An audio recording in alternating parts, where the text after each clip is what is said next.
When I first saw this video, at least the beginning of it, I thought one of our most enthusiastic and dedicated viewers, Larry in St. Louis, I thought Larry made a mistake. That would have been a first for Larry. Today, Colin, look at this video. It's all about the school district is investigating racial disparities in school discipline in St. Louis. So the story, well, you're going to see the video, how it starts off, and then you're going to see it take a really weird turn that I'm still dizzy just thinking about it. See if you could pick up that turn. Exchanging blows at school like this one come out all the time, but there's now another troubling aspect. Some parents and advocates say the discipline for school fights is different depending on what the child looks like. News 4's Lauren Traeger is investigating claims of discrimination in school discipline.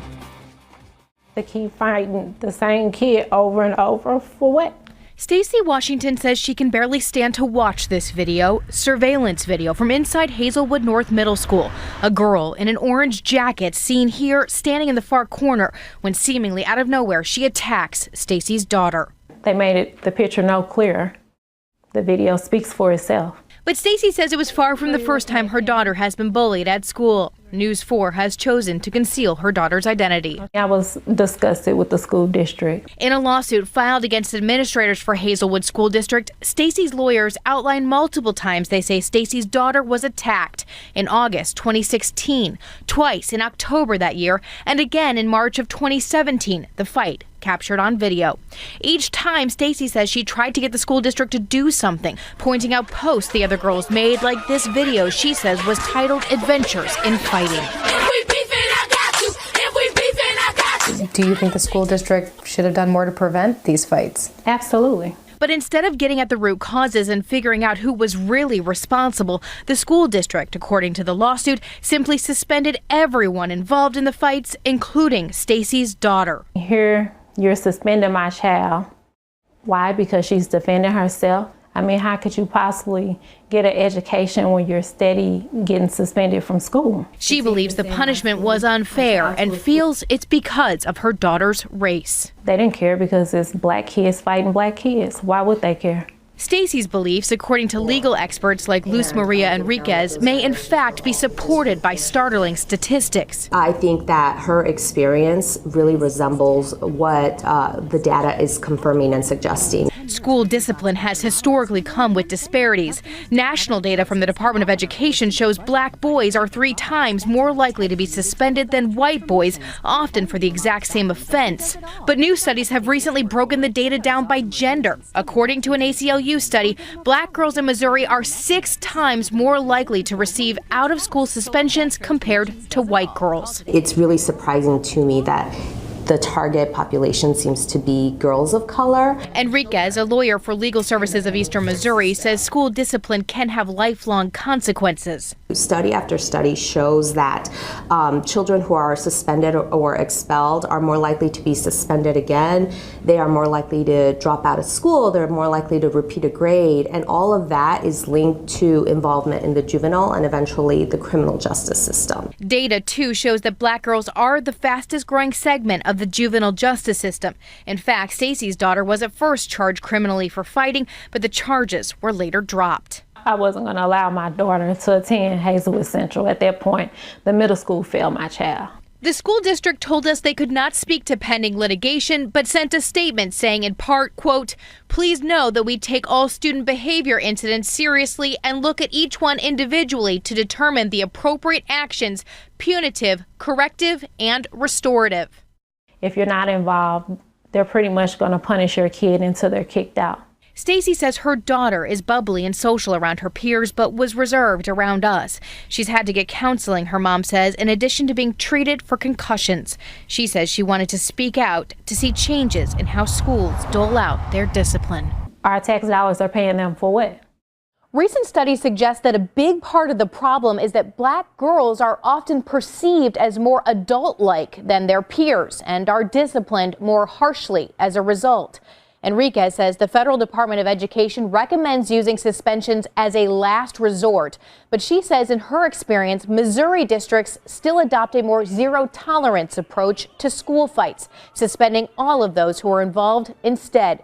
Certainly a troubling issue, one we'll keep following. So here's the environment in St. Louis.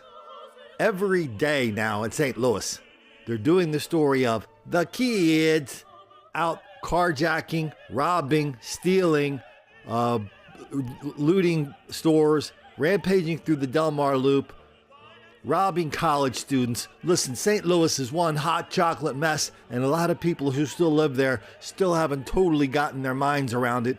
And the people who do live there, who do know about it, have made a deal with themselves that they are going to be in denial, deceit, and delusion about it, just so they can live in this great house in this very dangerous city.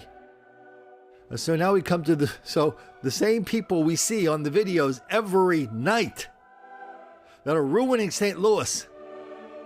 Now all of a sudden they become the victims of racial disparity in school discipline because for some reason black students and white students in St. Louis and in Missouri are suspended at a much different rate.